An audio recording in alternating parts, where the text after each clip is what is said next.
大家好，今天又是一个周六的晚上，我们又能够在一起去分享一些有价值的信息。我是 IvyCompass 的 CEO 索菲亚，非常高兴今天晚上又跟大家见面。首先呢，我会在前面几分钟的时间跟大家介绍一下我们这个很好的这个平台，叫 Alliance for Impact。好，因为有一些新朋友，所以我还是要介绍一下哈。有大部分的这个 audience 和观众可能已经对我们已经很熟悉了。首先呢，我们这个 Alliance for Impact 是501C3纽约成立的一个非盈利的公益组织。那我们的这个宗旨呢，是通过大家在一起互相分享这样的一个高质量的一个信息，能够同时影响我们亚裔对主流社会的影响力和提高我们整体的社会地位和贡献。让大家能够更加有意识的把一些好的资源在我们的平台上面能够互相互助。让大家都能够 win-win 啊。那 AFI 呢是自这个疫情以来呢举办过400多场讲座，听众呢有15万多，来自于各个不同的州和不同的国家。那我们这个平台呢分4大板块的内容，第一大板块呢是成年人的公益讲座，里面有很多大家的像社会热点的访谈呀、影响力人物采访啊，还有一些金融和职场上的一些沟通和领导力的分享。第二大板块呢，也是大家非常热闹和做得很好的一个叫青少年的公寓，叫 IvyCompass 啊。我们有一些非常优秀的青少年，在这个平台上面做了很多领导力相关的一些知识，同时我们还举办一些可持续发展的投资大赛呀，或者是环保艺术设计大赛等非常有影响力的一些非常好的 activity。那第3大板块呢，是我们委员长亲自领导的 TCPC， 也做得非常的热闹。他们经常有一些非常好的一些给特殊儿童和特殊家庭给予一定帮助的一些讲座和互动。第4大板块呢，也是大家非常喜爱的社会健康系列的，有每天的云健身，还有种花种草和包括一些旅游分享等。那么今天晚上我们这个主题呢是 focus on 教育。周六的晚上是一个教育的主题。那我呢也花点时间介绍一下我们 IvyCompass。IvyCompass 的中文名字叫指南针教育。我们呢是立志于将北美口碑最好的前藤校招生官，还包括一些独立的升学顾问，加上一些艺术、音乐作品集辅导、课程和竞赛等教育稀缺资源，包括今天晚上的 Julia 博士和 Jennifer。这样比较就是优质的，我们合作多年的可信赖。工作非常认真负责的这样的好的教育资源分享给大家。那同时呢，我们 IvyCompass 呢还提供定制化的一些志愿者的机会和一些社会影响力、科研和实习等背景提升项目，在全方位把控我们升学的质量的同时，非常看重提升学生的软实力和领导力，为整个孩子的全面成长来提供服务。那么我们2013年陆续很多的结果出来了哈。我们一致认为，你判断一家升学机构是否靠谱，是否能够提供给你所要的一些服务，重要的是判断这个升学机构的升学导师那我们的导师，我相信 Julia 也是特别信任我们经常给我们推荐一些非常优质的学生就是因为他特别看重我们公司的一些升学导师是实实在在的在努力用他们的聪明才智，用他们的经验来帮助我们的学生，给予他们及时和到位和实在的一些辅导，让他们能够在原有的基础之上更上一层楼。那么可以看到我们这些导师们大部分都拥有10年以上的升学经验，就比较 senior 哈。但是呢，我同时也想强调一下，我说这些藤校的这些申请结果不代表我们仅仅服务于申请藤校的孩子。我跟 Julia 博士，我们一直的价值观都是，所有的学生到我们这边来，我们都会认真负责的把孩子托举起来。好，我一直用托举这个词，而不是拔苗助长。孩子是什么 level， 我们都有责任帮助他更加的进步一层。所以呢，虽然我这边分享的是几个大家都喜欢看到的，一些哈耶普斯马的一些录取的结果，但同时我也想告诉您，我们有很多的孩子到我们这边来。可能他的理想的学校就是 NYU， 他的理想学校可能就是 Rutgers。我们同样可以给予孩子很好的指导和引导，让他们能够把自己的强项发挥出来但是呢，我也是不落俗套哈，同时也把这些我们好的结果分享出来。那么大家可以看到，我们几个升学的这个导师所录取的结果，每一年其实都是 good news每一年。今年同样的我们普林斯顿有好几个，然后杜克康奈尔芝加哥大学Cornell、John Hopkins 都有我们的学生的身影。当然，这个我一直认为是学生的这个努力也占了50%哈。找到好的导师，你还有好的这个学生来配合，这是个互相成就的过程。那么也希望如果您有任何的这个孩子在高中的期间需要找一个靠谱的、一个认真负责的一个机构来帮助升学这方面的辅导的话呢，那我们是一个值得信赖的一个机构。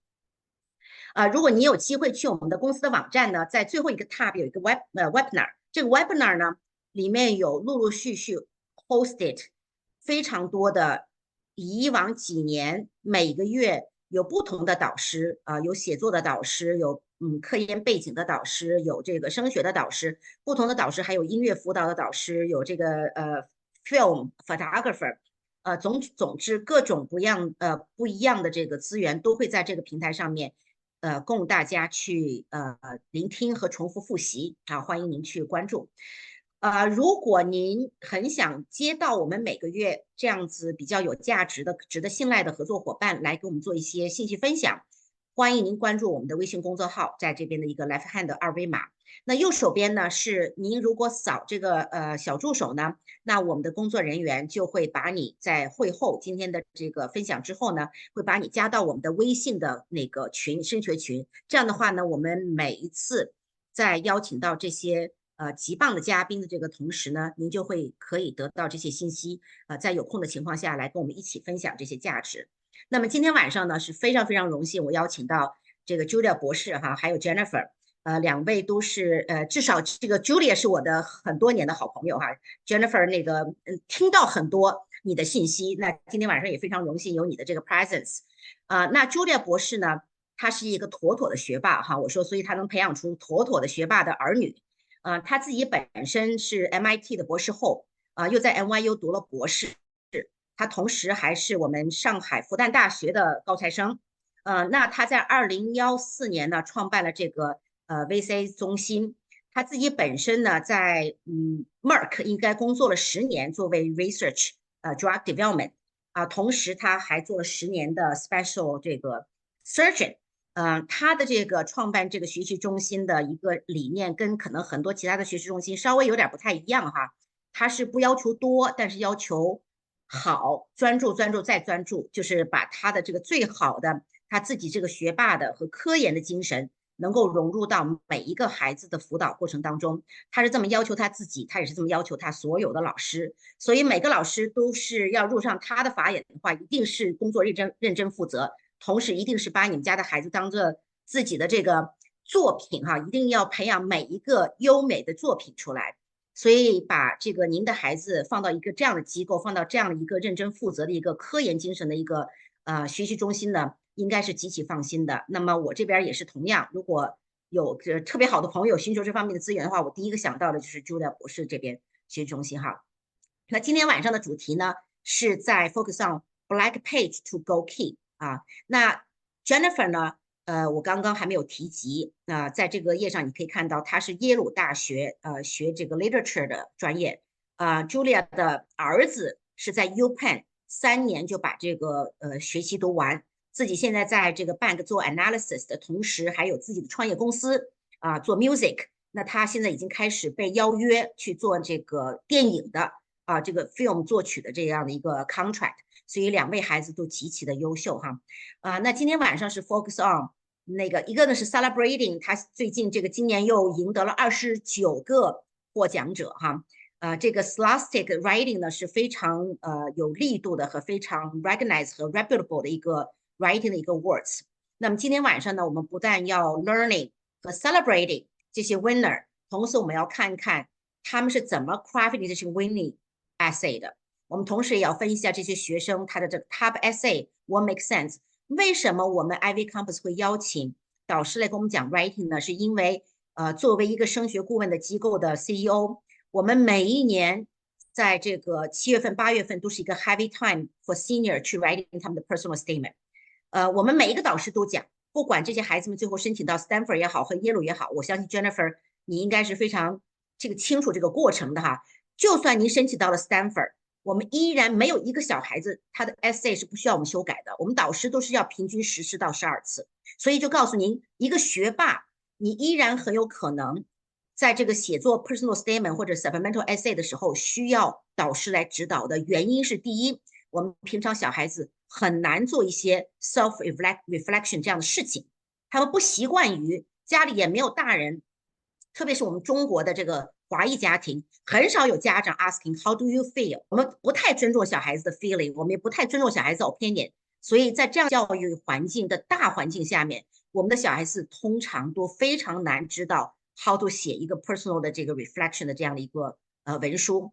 第二个，我听说这个 essay 哈，我自己不够专业去指导别人，但这个 essay 我听说是非常难写的，它是好几个 combination 的这个方式，所以 OK， Sophie 的介绍，首先非常感谢 AFI 邀请我跟 Jennifer 来做这个讲座，希望今天的讲座能够有更多的学生受益，在写作也意识到写作的方面的重要性，也得到一些启发。首先呢，就是我想说，我跟 Sophie 可能是特别有缘吧，7、8年前我们就因为就认识，然后也最近2、3年，在开始认识，重新见面。但是我应该说，我是亲自看着IvyCompass从开始筹备到开张，到开始招学生、招导师、招学生，一步一步，我真的是看着 IvyCompass在成长。同时我昨天也去了另外一个大学咨询的一个公司的一个讲座，这个时候我真的感觉到 IvyCompass的质量没有人能够跟它比，它的一个成长过程在这2、3年当中，能够在这么短期当中能够这么快速的这么高质量的帮了这么多的学生能够在申请大学当中入学，这主要是我觉得 Sophie 的作为一个公司的 CEO， 在严把关在招生导师的方面，严把关在学生的服务方面，严把关在所有的一切点点滴滴的这种服务上面，确实让我非常的敬佩。所以呢，这里我觉得是 IvyCompass 是我们带孩子就是升学包括就是高中的 planning 以及升学当中的一个非常可靠的资源。也希望大家能够更多的能够有应用，确实是这样。我也介绍了很多学生过去，因为他们都说只要 Julia 说的就是可以信任的，因为 Julia 办事特别认真。OK， 尤其在 MOOC 的时候，你就会觉得一个写一个讲是我们中国人最缺的，所以在 Next slide， 在我就是开始学习的时候，我就很简单把自己定位在great writer, critical thinker, and a bold speaker， 这是我们的 vision。这10年来，应该说我始终坚持初衷，没有被任何的外界、任何的事情诱惑吧，始终坚持我做这2件事。所以这个是我做，然后Next slide。所以在我这么多年来，我觉得我做了最好的这10年来，跟我以前 research career 比，我觉得这10年真的很大的一个成就感，就是我帮了上千甚至1500、2000个孩子，把他们的写作提高，把他们的演讲能力提高。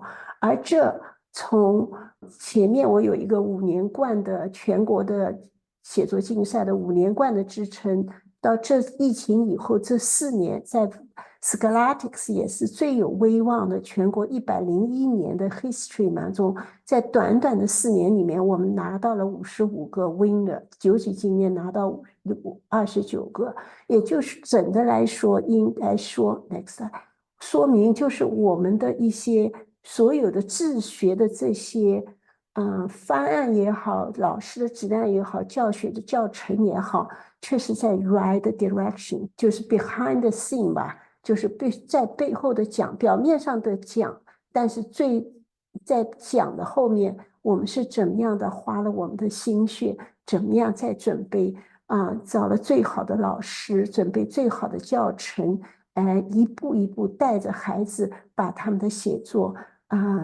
技能培养好。这个一本书就是当初我女儿她进了 Yale 以后，我们4个家长也当初是满腔热血，就是收集了 High School College Resume， 还有 Common Application Supplement Why Yale Resume， 她也得到 Scholastics， 所有她有艺术，她有写作，所以希望大家就是如果不知道的话，希望重视起来。因为这个奖项能够给你在大学当中加分。Hi everyone, my name is Jennifer. Very happy to be here today with AF and this wonderful audience. And Julie and I are excited to give everyone a bit more information about the Scholastic Art and Writing Awards in general, and then dive into a close analysis of one of our winning student essays and explain some of the successful elements in writing skills that our winning author employed in his essay. So first, as Julia mentioned, the Scholastic Art and Writing Awards is a national competition judging teenage creativity. Founded in 1923, it celebrated its 101st awards this year, and it has been recognized for establishing a long-standing tradition of creative excellence. Many famous movie directors, artists, writers, all credit the Scholastic Art and Writing Awards for really launching their confidence and future careers in the arts.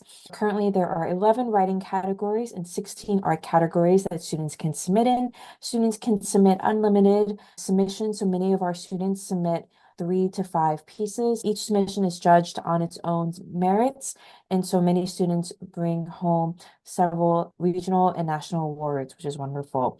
The competition evaluates submissions based on originality, skill, and voice, and those 3 core traits are what we will return to later in our analysis of the essay. The Scholastic Art and Writing Award deadlines vary by region. Each region, the writing.org website will tell you what region your child is eligible in. The deadlines range, but they're generally between December and January. Students just need to be 13 years old by the submission deadline in order to be eligible. So just some of the writing award categories include critical essays, dramatic script, humor, journalism, novel writing, personal essay, poetry, science fiction. So as you can see, anything that students write, whether in school for personal enjoyment or for the awards, can be eligible. These are pretty broad categories, and students are really encouraged to write broadly and across different genres to find what works for them. And same in the art categories, they cover practically every form of art possible, including fashion, ceramics, illustration, painting, photography, printmaking. And so there is a lot of opportunity for students to submit. The benefits of the Scholastic submissions, as Julia mentioned, they are wonderful and meaningful accolades for college resumes and applications. It's often a way for students who are interested in pursuing writing or the arts in college in a serious way to show that they have been building a body of work. Some of the awards, once you get to the national level, include scholarships for college tuition and for summer enrichment programs. And what we find most important, and really inspire students to further their own training and practice in writing across genres. This is sometimes the first opportunity for students to practice their writing outside of a school context, right? It's oftentimes as wonderful as it can be to complete writing for homework and such. It is great for them to set an independent prompt, an independent topic for themselves, and really dive in. It also trains them in the ability to set goals with a specific reward or mission in mind, and it increases their motivation and confidence by submitting. As we mentioned, there are various awards that students are eligible based on their background and kinds of submission. All right, so next we're going to analyze one of our winning essays to see what makes it tick.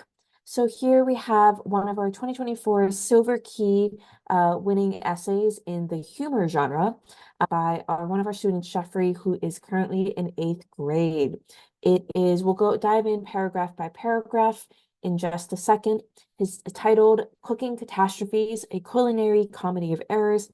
The essay is a romp as the author explains why his cooking experience is rather tumultuous and very prone to drama. And he brings his original voice, his sense of humor, and his clear wit and eye for language to each paragraph. So here we have his opening introduction. Cooking is often considered an art, a skill that requires precision, finesse, and maybe a dash of courage. In my case, it's more like slapstick comedy, where the kitchen is the stage and I'm the bumbling comedian, a 13-year-old chef who claims to be the best of the best. Welcome to my world of culinary chaos, where every meal is an adventure filled with unexpected twists, epic fails, and the occasional edible creation. If you're wondering, no, I actually do try to cook, although I'm not sure why everyone thinks otherwise. So that's such an attention-grabbing, funny, warm way to open, right? And our attention is immediately piqued. So in the first paragraph, Jeffrey immediately sets a very vivid scene of himself as this disillusioned and funny chef, right? What is remarkable and really memorable from his essay as a whole is Jeffrey's strong grasp of metaphor. He really has an eye and an ear for creating elaborate kind of multi-layered metaphors that really connect and build on one another. So the one that sets the scene is the quote, "The kitchen is a stage." He's priming us for what the main focus of his essay is going to be, which is comparing that overarching parallel between comedy, stand-up comedy, comedians going on stage, and cooking. And to do that, he really uses great, what we call key terms or specific vocabulary, like slapstick comedy, bumbling comedian, culinary chaos. He throws in dash of courage as a reference to cooking and a dash of spice and salt, right? So he is just in the very particular and precise vocabulary choice he's using. He's showing that he is able to maneuver and manipulate this metaphor as he needs.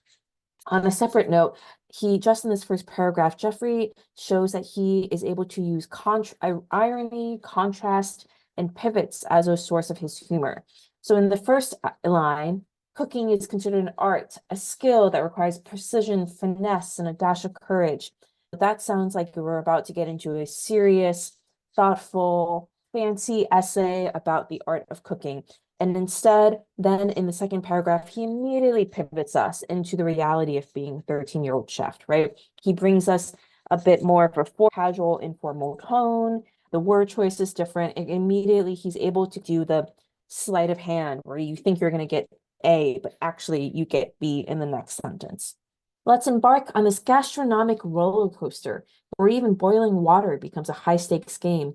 You think that boiling water is as simple as following directions on a cereal box, right? Wrong. In my world, it's an extreme sport, a daring endeavor that could rival the most intense reality shows. Imagine this. I set a pot of water on the stove, cranked up the heat, and then promptly forgot about it. The next thing I knew, my smoke alarm was wailing like a lovesick banshee. My kitchen was smokier than a 70s rock concert. It appeared that I had achieved the impossible, the world's first ever H2O inferno. Firefighters arrived, ready for an epic blaze, only to find in a scorched pot that had seen better days and a very embarrassed chef. If only they knew my secret recipe for the smoked water surprise. So one of the 3 core values, as we've mentioned in the judging process, includes originality. And that's something Jeffrey has here in spades, right? His clever figurative language with metaphor and simile demonstrates not only evocative imagery and humor, but also his original sense of voice, right? You're never going to get in another essay from any other student the sentence wailing like a lovesick banshee or my kitchen was smokier than a 70s rock concert, right? And that is why in all writing classes, ELA teachers are often emphasizing how or encouraging students to learn how to incorporate a figurative language into your essay, because it is only that way that students are able to really set their work apart. But of course, we never want to overdo it. So with metaphors and imagery, you don't want to underdo it. You also don't want to overdo it. You don't want to give so many different conflicting, contrasting imagery that your reader gets confused and overwhelmed. Instead, one or two strong and related metaphors per paragraph can be really successful. And that's what Jeffrey does really well throughout the essay, is that he has all these different kinds of comparisons, but the overarching one is this one of cooking as a comedy show. Next, let's talk about my not so razor sharp skills in the art of vegetable chopping. Most people gracefully slice and dice veggies, producing neat, uniform pieces. I, on the other hand, wield a knife like a blindfolded lumberjack in the midst of a hurricane. My attempts at chopping result in diced fingers, sliced nails, and veggies that could easily pass for abstract art rather than sustenance. I've convinced myself that I'm pioneering a new culinary movement, knife expressionism. It's so avant-garde that most people have a better chance of getting a perfect score on a multiple choice test blindfolded. Kids, just study. In fact, my biggest admirers, my friends, kindly decline invitations, not out of fear of food poisoning, but rather out of concern of consuming potential knife shrapnel. True friendship. Who wouldn't want a taste of my finger slices a la Picasso? So the second core value in the judging is personal voice and vision. And that is something that every student will work on as they develop personal narratives, personal statements for college, that the idea of how do you communicate your clarity of self and voice on the page. And what I love about this paragraph and others that are coming up is that Jeffrey very casually sprinkles in these art history references. Knife expressionism is a riff or a joke on types of art movements like abstract expressionism, and a la Picasso is a reference to an artist who had very choppy kinds of art. Both of these jokes and others that are coming up reveal the author's knowledge and interest in art. And even though it's art and visual art is maybe unrelated to the core of the essay, cooking and comedy, it is still part of Jeffrey's knowledge, his repertoire, his vocabulary, and that really shines through. And that's another way that students can make their work stand out and make it memorable, is that they should be bringing their full breadth of their studies, their hobbies, their curiosity to everything they write. And it can be in very small ways, just in these like passing references, but that is a key way of thinking about what your voice is. So many times when students write a personal essay, they think, okay, this is my sports essay. I'm only going to talk about sports. But none of us are only one thing. So one person's approach to sports might be informed by their background in ballet. Another person's approach to sports might be influenced by their visual art practice, right? So showing these intersections, these overlaps, the Venn diagram of your interests is another way to let your personal essays really become memorable. And then there's the infamous microwave incident. It began innocently enough. I was reheating a slice of pizza. However, in a moment of sheer genius, I decided to turbocharge the process by cranking the microwave to its maximum power setting. Within seconds, I was greeted by a fiery pizza apocalypse, complete with flames and smoke. My microwave never forgave me for the trauma. It's been giving me the cold shoulder ever since. Just to test the waters, I tried cooking an egg in it a week later, only to find myself face to face with a bomb squad outside my front door. Apparently, the microwave still holds a grudge. Note to self, microwaves have emotions. You could say my microwave has a fiery personality. So in addition to similes and metaphors, personification is a super fun and effective way to bring dynamism to your writing, right? So here, personifying the microwave as someone who has been used and abused by Jeffrey adds a lot of character and voice. And also this paragraph shows a judicious use of anecdotes as he pivots from here where he's talking about he's describing his knife skills, but more in a general way or overarching way. Then he takes us here into a specific anecdote, and that kind of going from broadly descriptive down to a specific moment and alternating between the two helps, again, give more rhythm and makes the paragraphs more enjoyable to read. All right, we're nearing the finish line here, but perhaps my masterpiece was the time I attempted to make a simple omelet. Armed with eggs, cheese, and non-stick pan, I thought, what could go wrong? Everything. As I tried to flip the omelet, the eggs underwent a dramatic transformation, morphing into a scrambled mess that resembled a Jackson Pollock painting, also known as the neatest artwork known to man. In desperation, I decided to salvage the situation by creating an omelet scramble. I served it to my unsuspecting guests, who politely chewed through the crunchy, eggshell-filled concoction with strange smiles. Memo to self: eggshells are not a secret ingredient, nor should they be sprinkled on one's artistic creations. My omelet was a masterpiece of scrambled art. So here we see more use of sarcasm when he describes Jackson Pollock's work as the neatest artwork known to mankind. Pollock is known for his splatter, very messy artwork. And once again, it's both a great use of sarcasm, but also demonstrates his deep knowledge of art. He continues with the food metaphor or food descriptions with things like sprinkled. And in personal essays, a challenging but effective goal is always to figure out how to add in additional voices beyond that of the authors. Even though it's a personal essays, bringing outside voices can add diversity and add, again, more texture to the essay.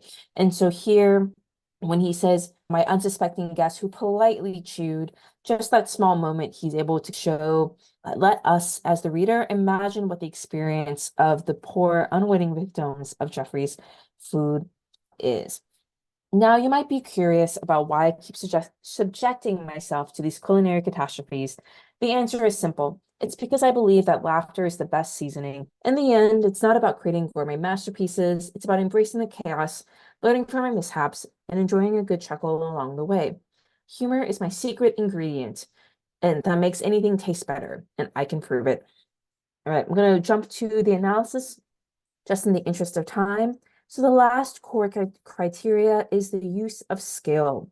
And Jeffrey, obviously, throughout has demonstrated his strong grasp on language and humor, but it's in this second to last paragraph that he really shows his grasp on his own self-awareness and his own concept on the idea. So much of personal essay writing, no matter if it's humorous in this case or not, as in many other personal essays, he is able to demonstrate a level of self-reflection on both why am I writing this essay and why do I cook? Why do I keep going in the face of my clear lack of cooking talent? So being able to demonstrate that kind of self-reflection, it's because I believe that laughter is the best seasoning. In the end, it's not about creating gourmet masterpieces. It's about this and it's about that. All of that demonstrates a maturity of thought, and that often leads to richer essays. And so here, again, he finishes off with a recurring bit that he does, which is the specially named menu items in quotations.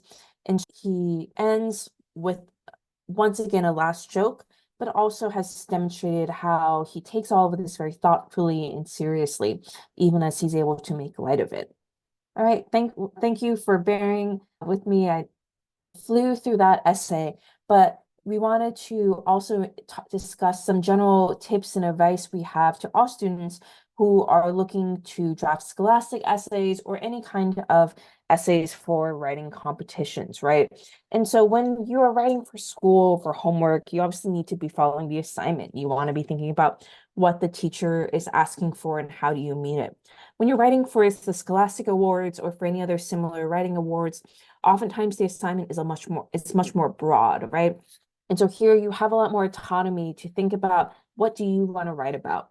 And so this is when we get to encourage students to really spend the time brainstorming, conceptualizing, to identify a topic that ignites your passion, the way cooking clearly does for Jeffrey, right? Because that is how you're going to be able to embrace a creative use in language and imagery. You can create the scene and atmosphere that you need to draw readers in, and you can identify what aspects of your own existing knowledge or curiosity you can fold into the piece, right? And so what I love these questions that we have here on the screen, because it is at the basis of so many brainstorming conferences or meetings I have with students, both for college personal essays, but also for any piece of writing, is what makes you tick, right? What can you talk about if someone nudges you for hours and hours? We all have something that is our personal wormhole that we can just dive down and think about for hours. And if you care about something that much, you probably have a way of explaining why you care about it so much to other people. And so because you come in to that topic with such knowledge or awareness and sensitivity, this is when you can draw on the writing skills that you've been working on developing. So thinking about the strong verbs and descriptive adjectives and figurative language that can help bring this to life for other people. So just as Jeffrey clearly knows, is very passionate about art, about comedy, about food, and is able to very effortlessly weave those together, think about what do you care about and what are the specific domain vocabulary that people in this fandom, people with this hobby or interest use. How can you incorporate them and use them in more interesting, unorthodox, unusual ways? Right. And so we always want to think about how we can craft this atmosphere. So in Jeffrey's essay, it's a very casual, funny, self-deprecating way, but there are other pieces where you might want an ominous setting, a more lighthearted setting, a very dramatic, somber one, and think about how you can create that. And then with using writing, thinking about your writing voice, what I always say, it's a mix of encouraging yourself to write and write maybe as you speak or write as you hear it in your brain, but also conversely, the way to find your writing voice is to read others, is to read super widely and think, I really like this, partly because it's so different from how I think, and it's not how I would do it. Or I really like this other author because it almost feels like I'm reading the voice that's inside my head. There's something about the way this author writes that is really compelling to me. And thinking about, it's much easier to analyze other people's writing than it is to analyze your own. And so when you're finding yourself drawn to particular authors and particular essayists that you might read in school, you might read online on websites or in magazines or in newspapers, think about what elements of that writer's voice are you drawn to? Is it short sentences? Is it really flowery language? Is it a lot of metaphor, direct description, very blunt, very like concrete words? Or do you like people who can talk more like this? By reading widely, you can identify what you yourself like to use. And in some ways, by imitating or mimicking or being inspired by authors is how you ultimately develop your own skill and voice. And speaking of developing skills and voice, VSA is very proud to offer our Scholastic Writing Award Preparation Workshop. So since 2021, VSA students have won 55 accolades, including 1 national medal, 10 regional gold keys, 15 regional silver keys, and 29 honorable mentions. And as we see here, from 2021 to 2023 alone, there have been from 230,000 to 300,000 submissions across the country, and only a small handful end up winning regional and national awards.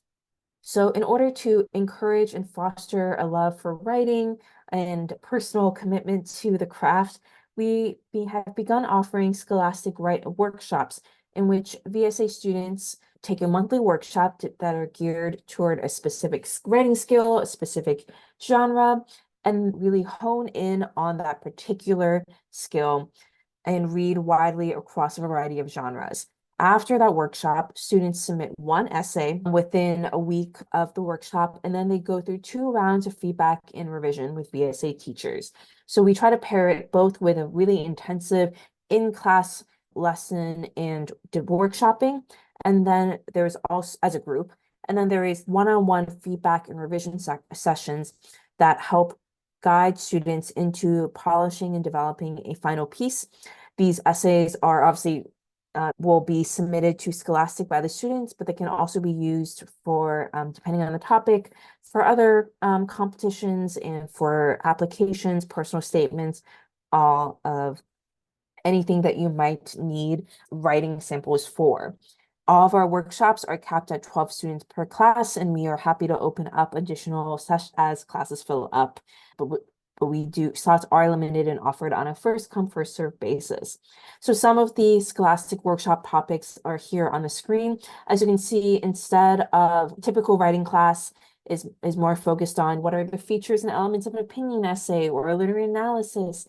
These are workshops that are really geared to helping students understand a key aspect of developing a strong written piece, no matter what the genre is.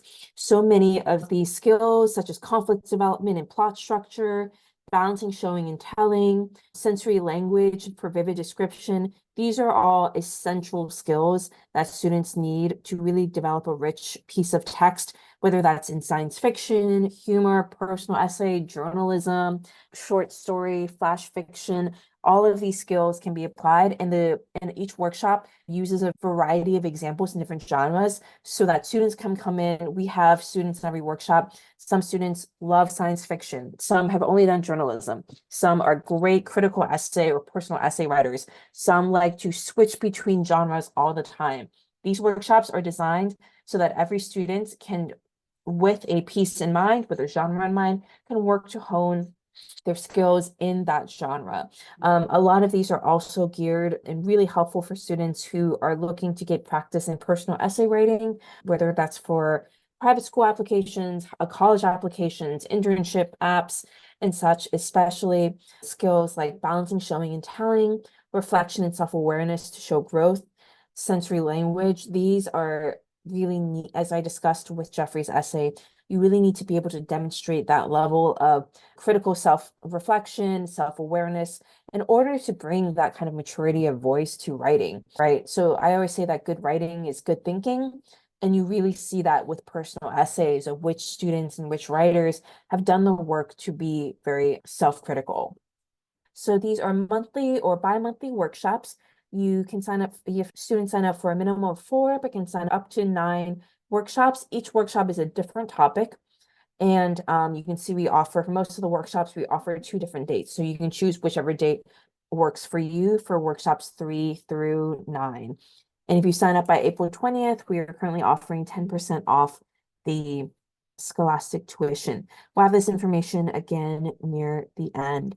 And just want to show quickly what some of the workshop contents are like. This is one from last year's. We're talking about how to create a claim for a narrative essay. So in argumentative essays, what your claim is pretty explicit, it's pretty obvious. But a narrative essay's claim is more subtly woven into the essay itself, right? So instead of saying in an argumentative essay, I think the voting age should be extended to 16, the end. In a narrative essay, as we see here, there is much more subtlety in it. For example, in an essay about overcoming challenges, we can say, through a debilitating injury, I discovered the unbreakable resilience within me, proving that the human spirit can triumph over even the most formidable obstacles. Or embark a claim for a narrative essay about self-discovery. Embarking on a solo backpacking journey through unfamiliar lands not only led me to discover the world's diversity, but also unveiled the depths of my own courage and resourcefulness.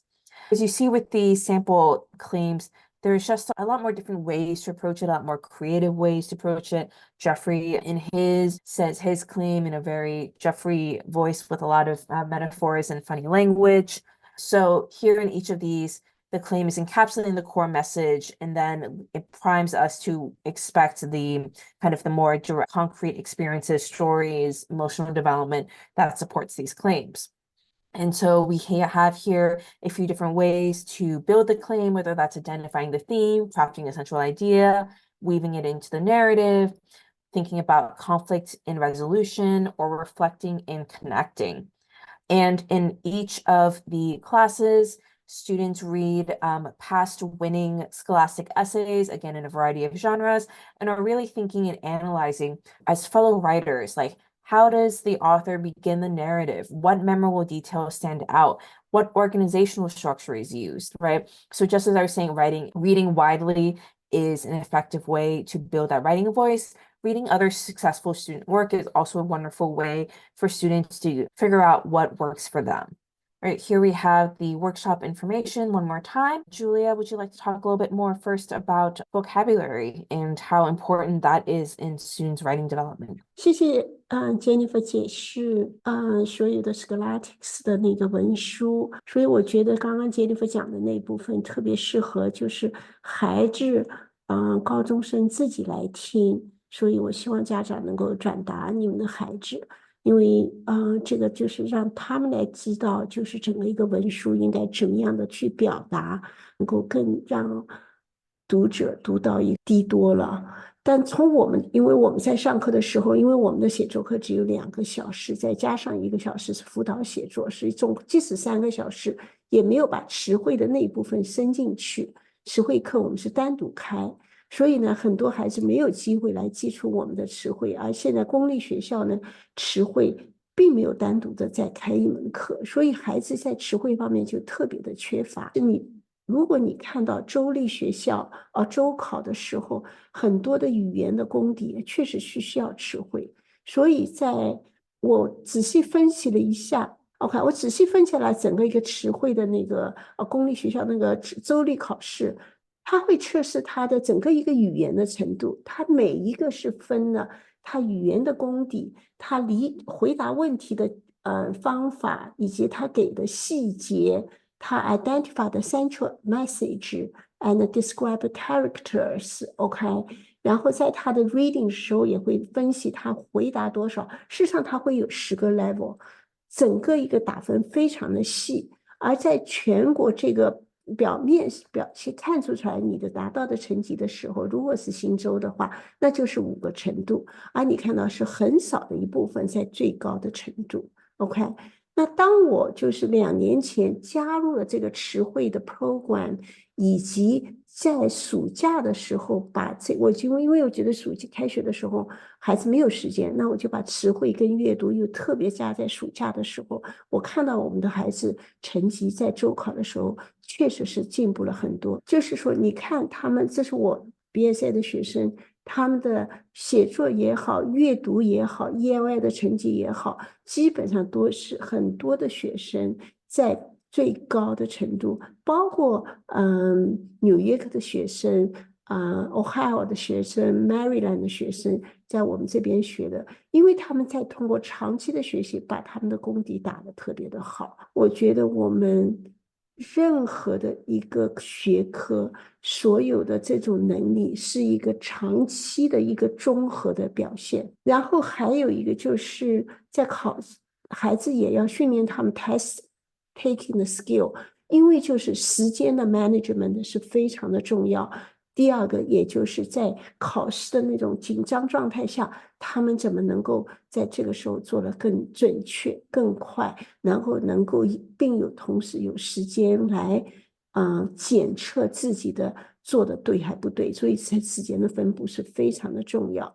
所以在词汇上面事实上是非常的没有办法强调，因为尤其最近这2个星期，因为我们得奖了，很多家长来找我，带了孩子来做测试，你就会发现有一个普遍的现象，当给孩子有的时候测试的时候，他们的测试的那个成绩倒也不错。比如说他们6年级能够测试到7年级的孩子能够测试到6年级做得不错，可是我们同时我们又测语法又测词汇又测写作，当他们给我们写的文章的时候，他们里面的词汇量基本上就是4年级的词汇。所以这是说明一个什么问题呢？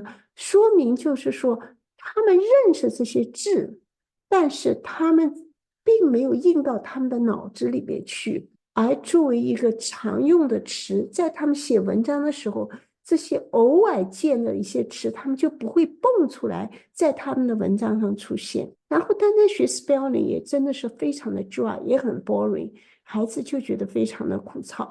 那同时就是说怎么样把词汇学了又有趣，同时又把能够用到实际生活当中去，写到文章上，自然而然就写到这儿。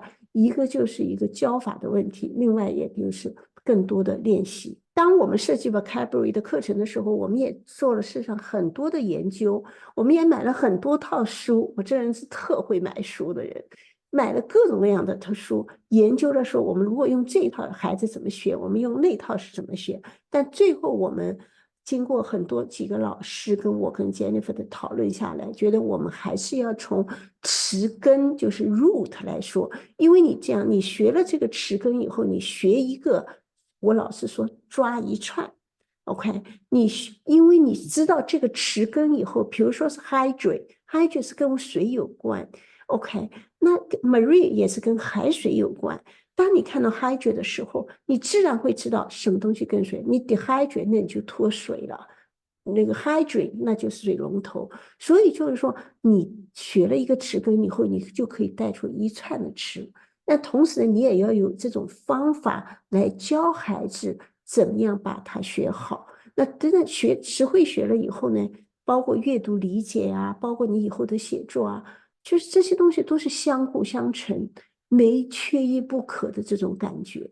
所以下面就是让 Jennifer 把这个我们这一个 sample， 就是我们用这个词根怎么在教孩子把这几个词根相关的字能够学的应用的更好。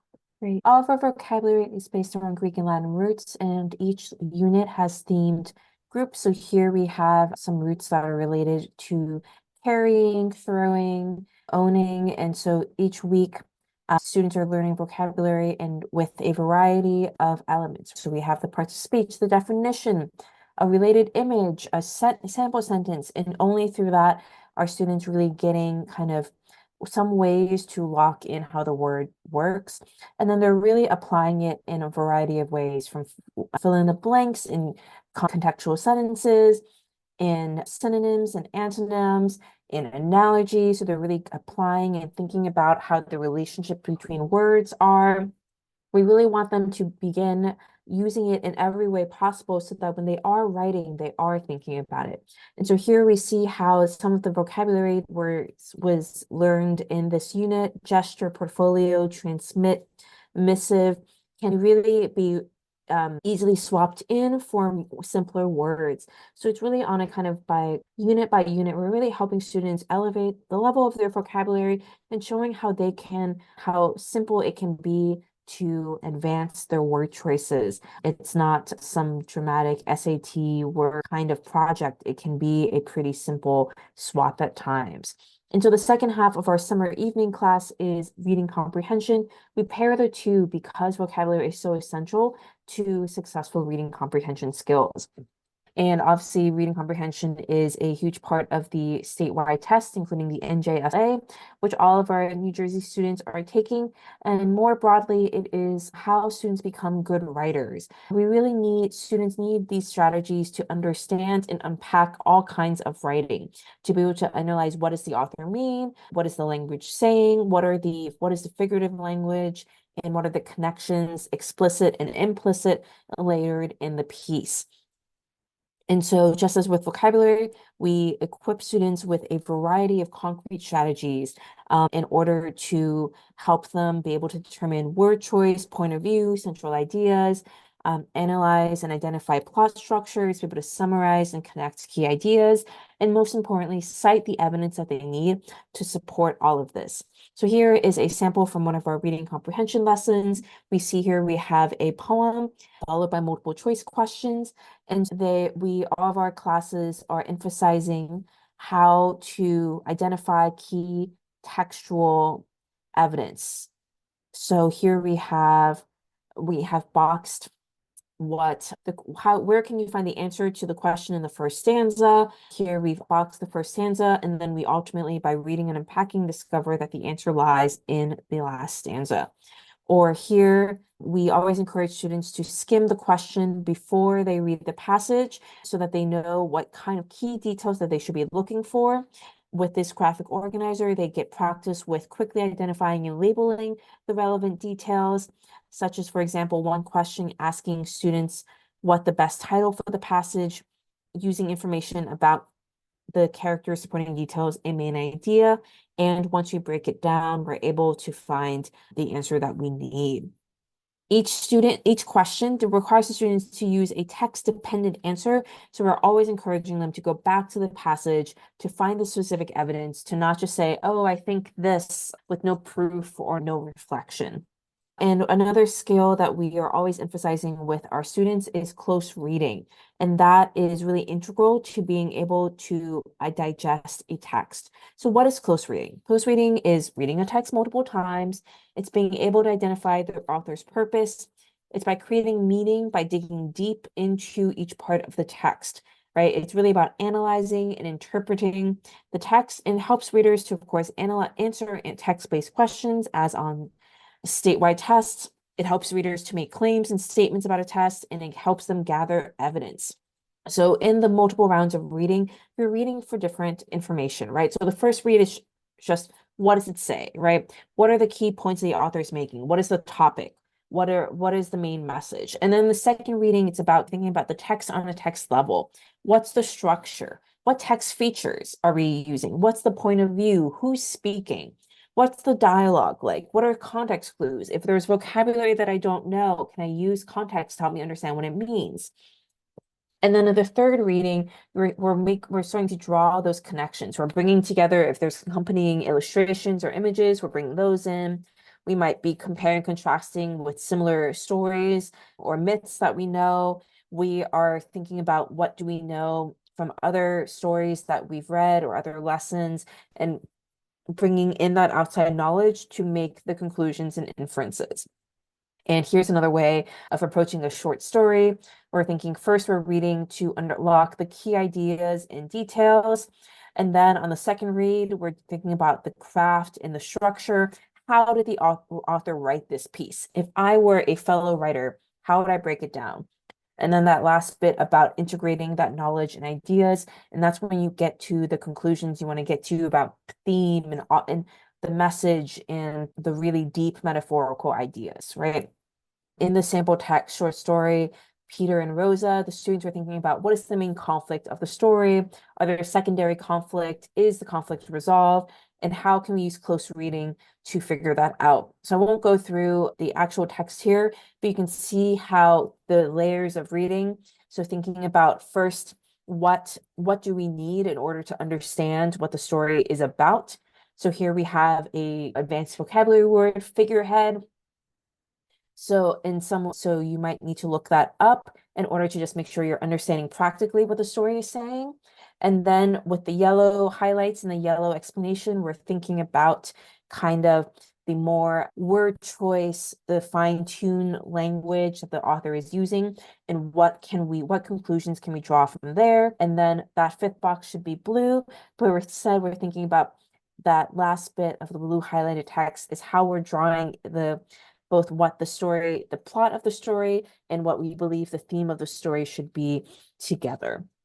We bring these two elements, vocabulary and reading comprehension, together into one summer evening class. The class meets twice a week, and for our beginner level DVR, that meets for 2 one-hour classes a week, and the other grades are 2 two-hour classes a week throughout the summer.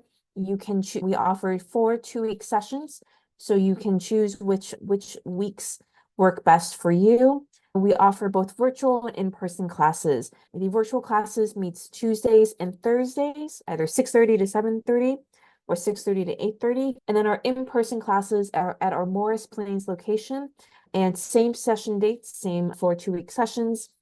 The in-person classes are just Mondays and Wednesdays, and the time depends. The time can vary based on the level. And once again, just showing both.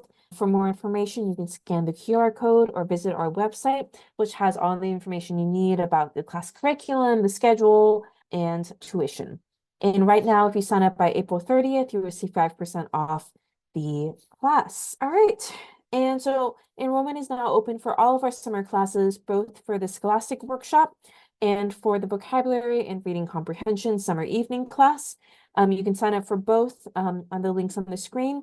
And for all new students, we're offering free diagnostic tests, which cover grammar, vocabulary, writing, math. This week, we're offering diagnostic test dates on tomorrow, April 8th at 8 p.m., or on Wednesday or Thursday, also at 8 p.m. This would just be on Zoom. Your students would join and spend, depending on how many group diagnostic tests, about an hour to an hour and a half. And you can sign up for a slot at bit. 谢谢 Jennifer 的介绍。在整个教学过程当中，应该说我们抓质量是抓得非常的厉害，我也跟进的很厉害。Scholastics 的整个这个讲座是希望每个孩子上一次课能够写一篇文章，每篇文章我们应该说至少改2次。OK， 我们抓得很严，就希望就是通过多次的修改以后，孩子能够。就是我发现，就是去年的这个职位课对孩子的整个没有让这个 summer slide 起了特别好的作用。孩子呢在9月份的时候就没有觉得就是说已经把6月份学的东西都忘掉了，所以呢就希望家长，而且我们这次考虑呢也比较特别的好，就是安排了就是2个星期一个session，就是让你至少如果你有2个星期的空，你也就会上一个2个星期的session。OK， 所以是这样的情况下的话，对，是2个星期，所以我就希望就是有更多的孩子能够 expose 我们的 program， 但是我讲得非常的清楚，我们抓的真的是蛮紧的，那功课是一定要做。但是暑假的时候，因为是词汇跟阅读不是写作，所以功课不多。平时的时候，每个星期孩子都有功课，都有写作。确实到了几个月以后，1年以后、2年以后，很多的家长都来跟我说：“哎呀，我孩子考试考得那么好，孩子现在找到了灵感，怎么写？”所以呢，我也希望就是说，我们的写作课能够在 IvyCompass 这个平台上关注的一些家长呢，孩子能够得到一些帮助。Sophie， 挺好，挺好。那个Jennifer and Julia, you accomplished all the information sharing. Okay, is any question need to be answered? Let me see. Someone raised their hand. Okay, Emily? that's good. Hold on one second. Let me share my screen for you. Answer question, raise hand. Let me finish the closing kind of thing. Okay. If any of the parents and family are interested to have a conversation with the Julia, you can scan the barcode on the right hand side. And that way we can guide to Dr. Julia. You can ask questions directly to Jennifer after this. And by the way, I want to correct my mistake. In the beginning, I said this Saturday. I messed up the day. Today's Sunday, okay? Today's Sunday. Let me correct that. If you want to scan the barcode on the left-hand side, then you can have a conversation afterwards with Jennifer and also Dr. Julia on the left-hand side. But if you want to continue watching IvyCompass's future different kind of type of information sharing, then you can scan the barcode on the right-hand side. Then one of us will follow up with you to bring you to our WeChat group. That way you can continue follow up different kind of type of information. And now I'm going to leave the screen here.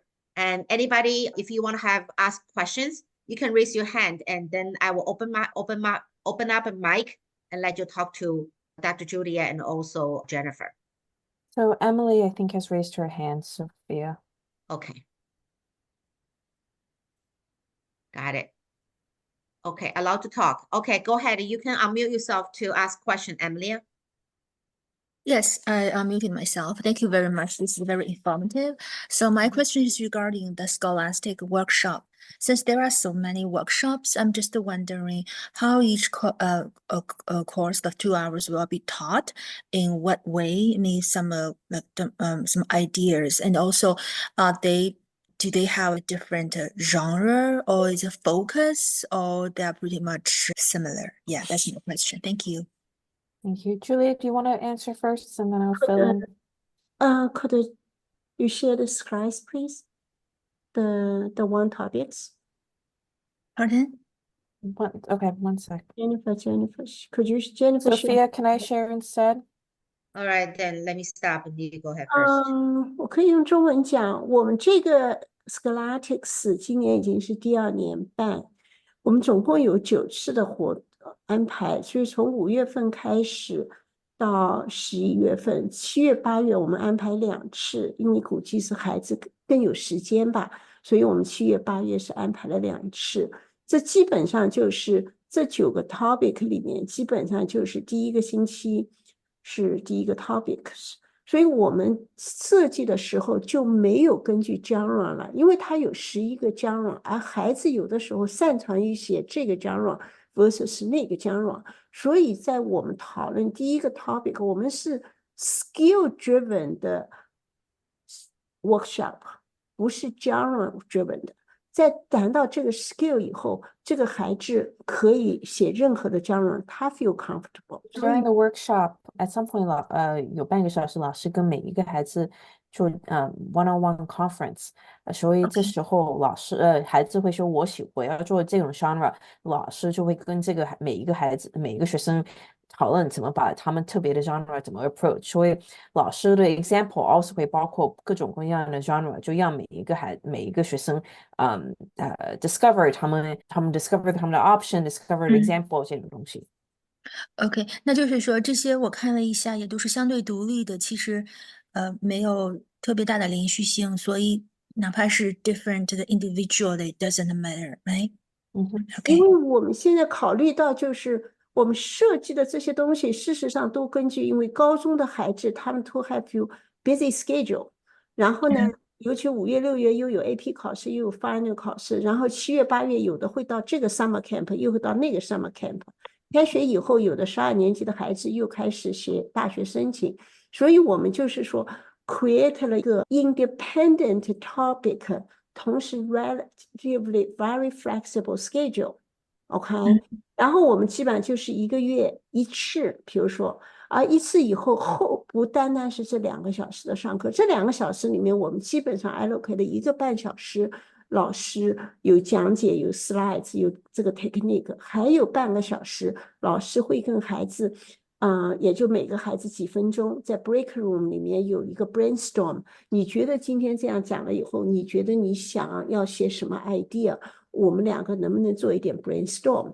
OK， 就是有一个那个，然后等到孩子写好了以后，因为现在都是写作的软件submitted， 一旦孩子 click submitted 以后，我的老师就可以看到孩子写的，那老师也在固定的时间里面会给 feedback， 那完全是 written feedback， 而且还可以留5分钟的语音。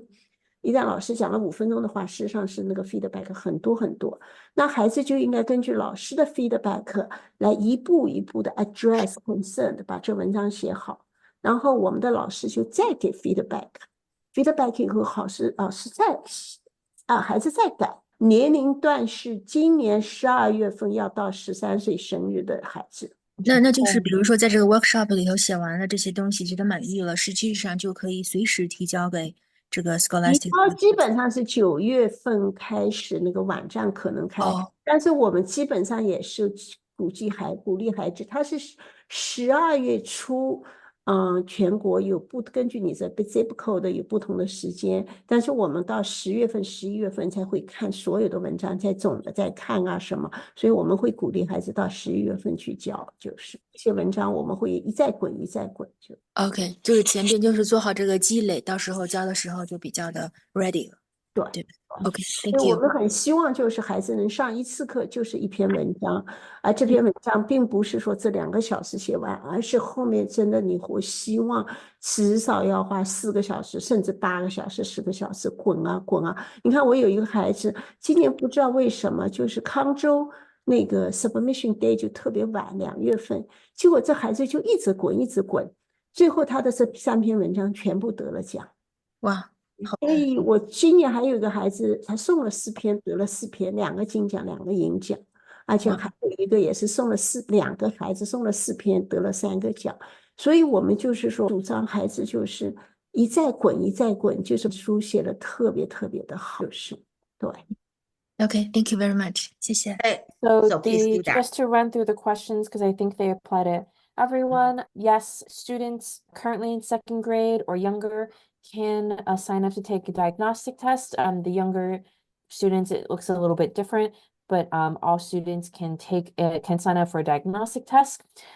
For the diagnostic form, it asks for your child's current grade.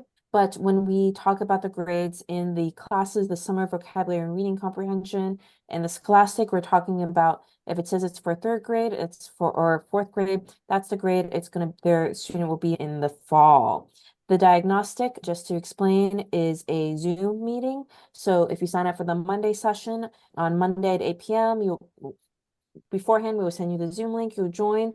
Julia or I will be proctoring, and so we assign diagnostic test links to each student who take it while they are on the Zoom. So it's a live Zoom meeting.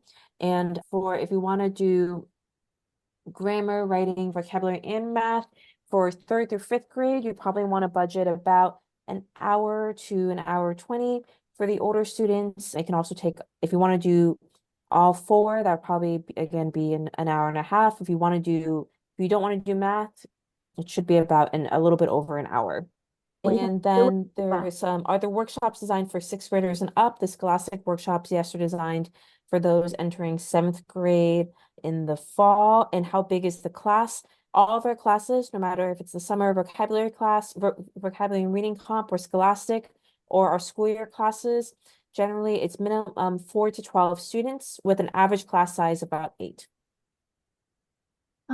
OK， 我来回答几个问题哈。首先，我们平时的写作课包括语法、阅读、写作，这个是从每年的9月份到每年的6月份，现在也有，大家还是可以上。然后我有独立的那个词汇课，现在刚刚讲的 Scholastics 是13岁12月份13岁以上的孩子可以参加。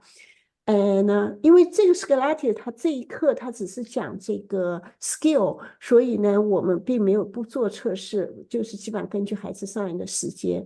但是平时的写作课我们现在有10个程度，像明年会有11个程度，从 kindergarten 到10年级，完全根据孩子的测试能力去分。所以我们不是根据你的年龄，当然是相近的你的年级，但是我们非常的严，也只有在我始终认为把孩子分在他相对很近的 level， 这个班的里面很近的 level 的时候，如果你这个班大家都是这样的话，老师就可以一起上。如果这个班如果是一个很矮一个很高，那老师就又要顾低的又要顾高的时候，这个教了就特别慢，而且孩子说，所以我们分班是分得非常的细，包括同一个 FW 的班，我们还有高班跟低班，我们自己知道，所以我们分班，所以我们测试是非常的严暑假的词汇我们也会多做测试，所以孩子要在我们这做了测试以后，我们告诉你，反正我们上的课时间一模一样，所以你注册好了以后，我们帮你测试没有关系。再说我们下个星期我们要 offer 一些 free 的测试的时间。好Johnny has had his hand raised for Yeah, I already mute him. So Johnny, you can open your mic, speak, please. 然后 Scholastics 全部是 virtual，没有 in person。好Jennifer， 我们让 Johnny 问他想 Johnny, go ahead, speak. 您好，对我们 join 的可能慢了一点，我们想问一下，就是您那个 test 它怎么样做那个 test， 就不同的年级。你就签这表。OK。Jennifer 是 VSA 的 co-founder and co-director observation， 要有 demo， 要有 Jennifer 做几乎4个小时的 training， 所以我们的老师真的是能够上我们课的老师必须是非常的，首先我看重的是 passion， 他必须喜欢教学，他必须喜欢孩子，然后再是他的经验，这几个方面综合的，所以我们的老师真的非常非常的负责。Reading honorable mention absolutely 可以在mention 在 college counseling 的 absolutely regular OK summer class 就是我 regular 我从9月份到6月份，我们基本上所有的写作有6个 unit， 每个 unit 是6周，我在这6周当中孩子写2篇文章，所以我一直是用一个微字来表示我们的写作课，让孩子慢慢的一点点把这个genre写，平时的是以genre为主的写作课，同时加了语法，加了阅读，半个小时写语法，半个小时阅读。现在对阅读课来说，我们已经在帮他们所有的孩子准备那个周例考试的那个测试然后再有1个小时的写作。同时我们又加了，因为疫情的关系，后来孩子没有见面，所以我又加了额外的第3个小时的一个写作的辅导，所以孩子上我们的写作课一共一个星期要上3个小时的写作。这样的话，他在老师的指导下，慢慢的把这篇文章真的是挤牙膏，慢慢挤呀挤呀，就真的挤到后来真的是非常的好，因为老师也给了很多的反馈。老师，我们有一个 policy 叫 4 days policy， 孩子给他4天的那个写作，老师给他2天的给写作的 feedback， 所以他会拿到3次的 feedback， 一个上课的时候他可以拿到 one to one 的老师的 feedback， 一个就是我们有 extra help 的时候他可以拿到老师的 one to one 的 feedback， 第3个就是他 reading 的在 software 软件里面老师再给他一个 feedback， 所以就是说一直就是拿到这么多的反馈以后，这个孩子只要他是一个思考型的，他就会想老师为什么会问这个问题，那我应该把这篇文章写得怎么样的好。所以这是 all year around 的，是以家长为准的，而且每个年级分班非常严的一个写作、语法、阅读写作，同时我们有独立的词汇班。那暑假的时候，因为孩子有 vacation 啊，也很短啊，所以我们暑假这2年安排的就是词汇加上阅读。因为词汇平时没有时间学，所以我们放在暑假学。阅读，因为就是说你阅读理解真的什么考试都要考，对吧？而且学好了以后，你学 biology 也好，你学 chemistry 也好，你学 history 也好，你阅读理解好了以后，你能抓到它的主题，你在很快的几分钟内，你能把它的问题找到，那这个技能以后你学什么subject都有用。所以我们就在暑假的时候做了这个，而且也是考虑到孩子有 vacation 啊这些就是时间上的安排，所以我们只是2个星期就一个单元，实际上对我们来说是比较应该说更困难吧，但是我想为了 create 这种 convenient for students， 所以我们就创造了每2个星期，你可以上2个星期，你也可以这8个星期，但内容都是完全不一样。我们不做 AP 的课，所有的课全是英文老师教，全是英文，没有中文，只是没有我们因为这个 theme 不一样。我们也有很高班的，就是9年级、10年级的词汇跟语法课，但是并没有跟 Scholastics 合起来，因为时间不够。就是说，我们经常去 OK， 然后有一个妈妈就说是啊，她说最后我们没想到，我们认为最差的一篇文章既然得了金奖，所以我们自己不要做价值，你写多少篇一定全部送上去，人家他们的价值可能会跟我们有点就是会有点不相，但总体来说，我们去年我们自己跟时间的估计应该说非常的准。对，我们一篇文章写好以后，我们老师我们在后面都是有 table database 的，都说这篇文章的怎么样，我们都是应该说非常的 judgment 还是蛮好的。对，但是总体来说，而且我想跟大家说，这个 workshop 是为 high school。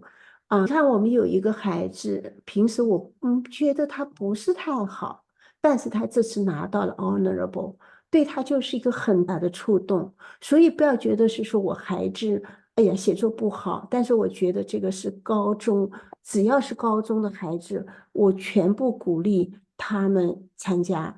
因为我看到 Jennifer 问 What material will be used in vocabulary class? Can you give more details on vocabulary class? 我们买的 license 的 material， 对，没有用任何一本书。我们很多的东西必须说是我们自己编的，因为 Jennifer 的背景就是耶鲁的文学专业的学位然后现在的他的职业是编辑。平时教的语法的所有每个星期可能甚至每个星期有50章，到我们有6、7个 level 吧，就是一个星期有300-400张的 slides。我跟你们说，我们前几年一张张 slides 都是很多，是有的买的 license， 有的是 Jennifer 自己一张张写的，真的。所以我们的 material 全是没有到外面可以买到任何我们这么全面的一个 material。因为我们很多是我们找到最好的一本书，或者找到我们最认为对的孩子需要的东西，包括我们从 kindergarten 1年级、2年级，我们就要生下小孩的教材，都是我们请了老师跟我们自己编的，特别的系统化。我们同时有 kindergarten 1年级、2年级的孩子所有的课程，对，还有我们 public speaking 也是我的 brand name， 缺少 public speaking 培养了很多的孩子，他们的自信心从开始那么下，从开始要演讲的时候会哭，不敢上台，到3个月、4个月以后上台以后，那种铿锵有力的表演，那种用手势、用激动的人心的这种表演，确实让我很感动。而且到了中学，到了高中，都是。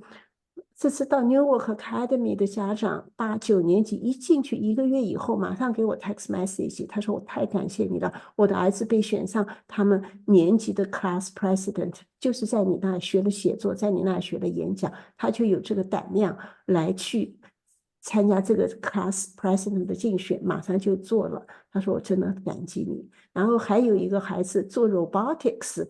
全国到了，现在已经到了，马上要到了 worldwide 的全面 international， 妈妈就急着晚上10点钟给我打电话，她说我儿子今天他们班全国的里面得了第1名，因为我儿子是这个 robotics 队长。